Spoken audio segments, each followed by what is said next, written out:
Is BO6 not opening up when you hit play, or does it close as soon as you open it? I was running through the same issue with the Battle.net version and the Xbox version.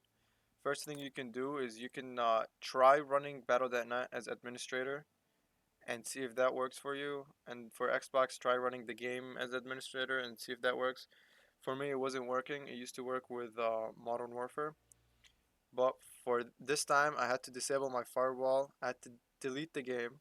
I had to go into my files, delete all the folders that have to do anything with BO6 or Call of Duty, and I also had to delete all the anti-cheats, easy anti-cheats, Vanguard, all of them, especially Vanguard. Vanguard could be causing the problem. And then I restarted my system. I ended up using the Xbox version. What I did first was I just downloaded the base game first. I did not download multiplayer with it or Warzone or anything or any of the add-ons. After the base game was downloaded, I opened up Call of Duty, and then I downloaded multiplayer and campaign from inside the BO6. Let me know if this works for you. Leave a like and subscribe. Thank you.